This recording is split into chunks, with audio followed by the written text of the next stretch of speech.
remember this from our Christmas video. This is my 1948 Jeep pickup that I bought way back in 1979. It's an old family friend that's had a hard life. I bet you're thinking we're going to do a segment on this today. Wrong. You know what I really hate, what really gets me, is in your everyday vehicle you're driving, leaves a big puddle of antifreeze on the floor, and you can't drive it. So you have to get something else out, like maybe this, to drive to work. So I decided, well, I need to look and see what's wrong with my F-250 truck that's leaving a big puddle of antifreeze on the floor. And further inspection, I figured out what was going on. Of course, it's real easy to get to. And so today's episode, we're going to show you how to change a water pipe tube on a Ford F-250. Come along with me and I'll show you what I'm talking about. So, not really working on this today. This is just going to be used as a portable workbench and a place to stand to get up into the truck. You'll see. Alright, so here's my portable workbench and place to stand for the F-250. The F-250 decided to start leaving its mark on the floor, and so we have to figure out what's going on. So for right now, we're using this as a workbench and a place to stand up to get into. Oh, I stepped on something. But you can see it's just the right height. So all I gotta do is lay down up here and show you what we're working on. So clear down here in the V of the block, if you can see it there, there's this little blue tube.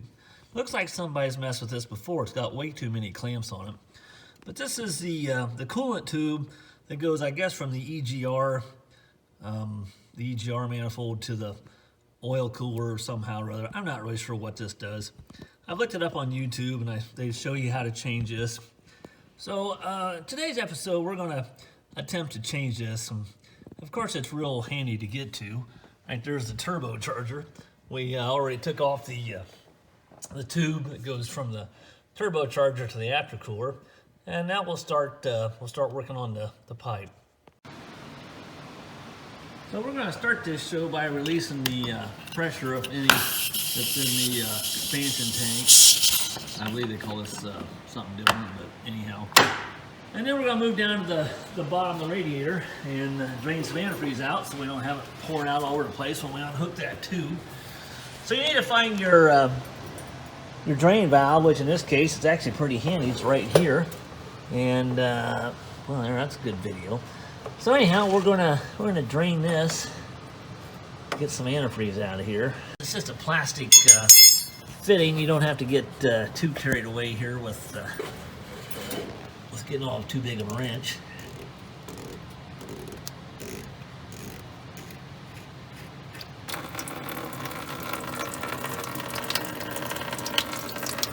And we'll let that drain for a little bit.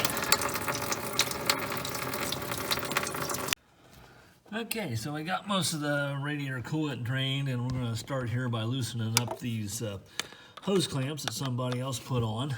And just going to use a screwdriver. I could use a socket, but I've already checked these and they weren't all that tight to begin with. So we'll get that loosened up. There's that one. There's that one. I don't really need to take this one off down here because there is a cap. Oh, that's hard to see. There's a cap down here with two Torx head screws in it, number 30s. And we're going to take this cap off, has an O-ring seal, and try to pull this whole silicone, whoops, that's handy. Pull this whole silicone tube off this J tube. So this is the J tube here. And then we got like a silicone type hose. And you want to replace this with either a factory hose or an aftermarket. Make sure it's high temp, because this is, you can see it, but right here is a turbocharger. It's sitting right beneath the turbocharger. So it has to hold up to high heat, and that might be one reason why this one failed. So let's see if we can get this these screws out and knock it out of here. So the tool I'm using for this job is I went out and just bought a cheap set of Torx heads that fit into a socket, and you can get these at some of the old little tool house places. I think I paid $5 for all these, and there's no sense in spending big money on a tool just to do this job. Hooked it up to a swivel, and I don't know if you're gonna be able to see this or not. Also, make sure you put a rag in your turbocharger so you don't drop anything down the turbocharger, because that's just gonna cause problems. Light's not very good here, but so this is the first one, and looks like that was kind of loose. We'll get that out of there, and then we'll go to the next one, which is the hard one. That's the one back here that's real close to the turbocharger. Let's see if we can get that one out next. Got my shorten tool up in there, and I've got this all hooked up, and now if you can see it, I can actually turn this thing. You know, this ain't gonna work with me trying to film. Anyhow, I'll take it the rest of the way out and show you what we did. But you get the idea. Okay, after about, I don't know, 20 minutes of wrestling with this, I had to cut the tube off to get it off the J-pipe. You can see the J-pipe there. There's what's left of the stand after I got the coupler off of there. It looks like that's a little plastic tube, and it has an O-ring around it. So you're gonna be real careful prying up on this back side and the front side. You need to do that evenly so you don't break that off. Now we'll show you what tools I used to get this off. What I've done is chucked up that bit into my vise and just used a hand grinder and put down on top of that and ground some of it off to shorten this up. You want to use the end opposite of the Torx head, and after I ground this down, I'm going to take a file and go around here and dress this up. So this will give me the room I need to work on it. We'll show you the difference here of what I ground off. So what I've done is I've grounded the end off of this one to shorten it up. We don't grind the Torx end off, we grind the back end off. Like I said, these are, this was like $6 for this whole tool set. So I don't feel any remorse about grinding it down, because this is probably, I'm only gonna use this once or twice like this, and I can always get another set of tools. Basically, to get these two Torx head number 30 screws out of this piece here, I used a ratchet with a handheld handle and a swivel with my shortened number 30 Torx. And here's an old mechanic's trick: is take some tape and wrap around your swivel so it doesn't fall over on you all the time. It keeps it kind of stiff. So I did that. I had to end up cutting this tube off to get it out of my way. Then after you get them screws out, this piece comes off. There's an O-ring here I need to change. And then this has to come straight up off of that rubber O-ring pipe, which sits into there. So I'm gonna need a couple new seals, and the new pipe that fits on there doesn't use clamps. It's almost like a shark bite thing. It just slides on there with O-rings, and it's held on. So that's the replacement part. So we'll pick that up tomorrow and see if I can get this back together without cussing too much. I already did enough of that tonight. Anyhow, that concludes this part. All right, so I got my parts ordered in and finally showed up, the new O-rings. You can only get the O-rings through Ford.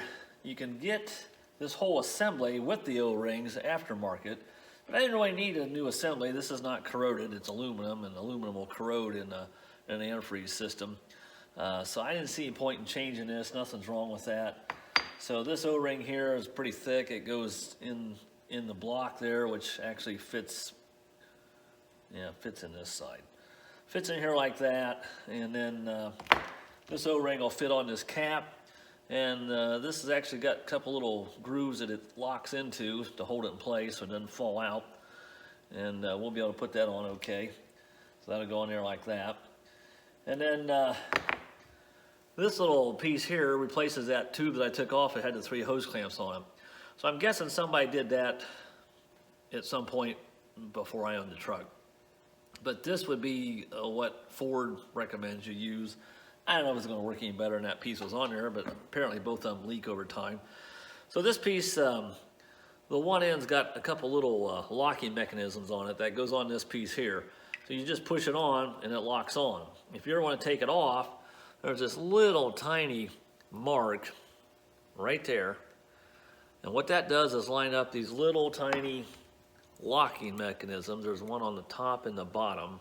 I don't know if you're gonna be able to see that. There's a locking mechanism, which basically is just a finger that sticks out.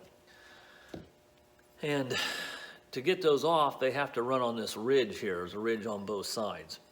To put it on, you just put it on and twist it so it's not on that ridge. But to take it off, you've got to line up that mark with these ridges.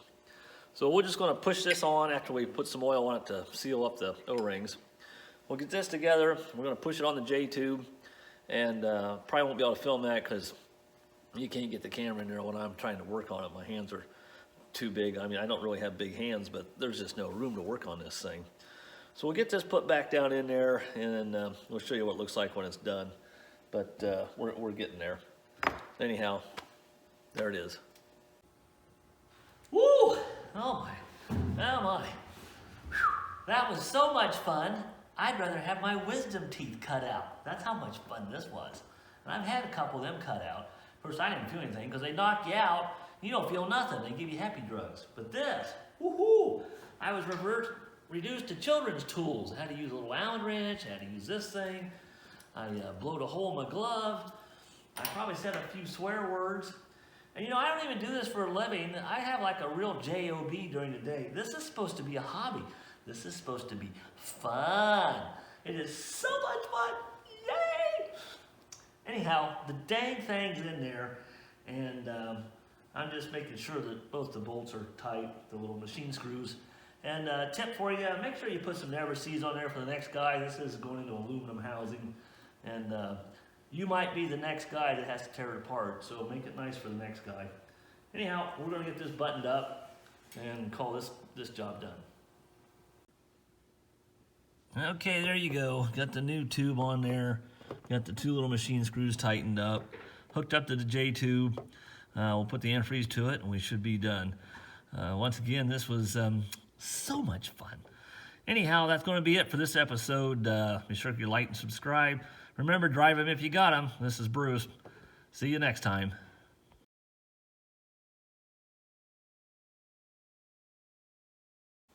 Hey, remember how I said make sure you put never sees on those bolts so the next guy will have it easy to get it back off? Well, come to find out, I am the next guy. That son of a gun leaks. And the water was coming out faster than I could put it in. So I pulled it back out. I'm going to go to what was in there before, which was just this is actually a 3/4 inch silicone coated tube, and clamp the crap out of it. This pipe here is actually 5/8 on one end and some metric crap size on the other end. But this worked before, it just was leaking. I'm going to put this back in there because obviously the stock part isn't going to seal, and I can't see any reason why it shouldn't seal. So I didn't think I liked the O-ring seals anyhow. There's nothing to tighten up. So we're going to use clamps. We'll try this. Better luck next time, huh? Well, there you go. I got the new tube back on there. Looks like it did before I tore it apart. It's got 3 clamps on there, and it's got that little short tube on it. This one doesn't leak. Got it filled up. Works pretty good. Got the turbo pipe back on. I'm gonna call this one done. Found a neat little thing up here. You know, the Fords have these little grooves up there. It's a great place to put tools. Just don't forget they're up there. So anyhow, that's gonna do it for this segment. And while I was up here, I discovered there was some rust going on over here by the air conditioner, and we're going to cover that in the next video. I believe the air conditioner is what caused some problems, so we'll show you that later.